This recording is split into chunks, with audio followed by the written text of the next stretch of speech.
যুক্তরাষ্ট্রের ব্রাউন ইউনিভার্সিটিতে সংঘটিত ভয়াবহ গুলিবর্ষণের ঘটনায় আটক করা সন্দেহভাজন ব্যক্তিকে মুক্তি দেওয়া হয়েছে।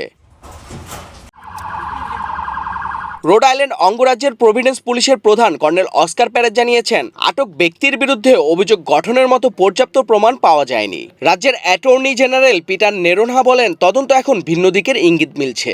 He's going to be wearing dark clothing. You're not going to be able to see his face.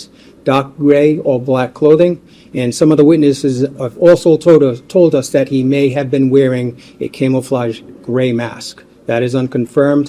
But if anybody should recognize this person in any way, seen him earlier, recognize his gait, obviously we want to know about that as soon as possible. শনিবার বিকেলে brown ইউনিভার্সিটির একটি শ্রেণীকক্ষে হামলাটি ঘটে। এতে 2 শিক্ষার্থী নিহত হন এবং অন্তত 9 জন আহত হন। আহতদের মধ্যে কয়েকজনের অবস্থা গুরুতর হলেও বেশিরভাগই স্থিতিশীল বলে জানিয়েছেন কর্তৃপক্ষ।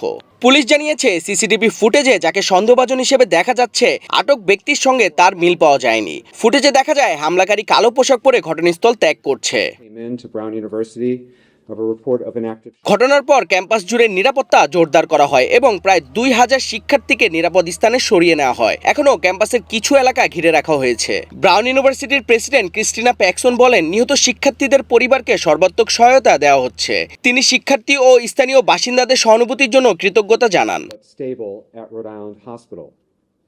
এই হামলার ঘটনায় যুক্তরাষ্ট্র জুড়ে নতুন করে বন্দুক সহিংসতা নিয়ে উদ্বেগ তৈরি হয়েছে। গান ভায়োলেন্স আর্কাইভের তথ্য অনুযায়ী চলতি বছরে এটি যুক্তরাষ্ট্রের প্রায় 400তম গণগুলিবর্ষণের ঘটনা। তদন্তকারীরা এখন নতুন ভিডিও ফুটেজ সংগ্রহ এবং প্রকৃত হামলাকারীকে শনাক্তে কাজ করছেন।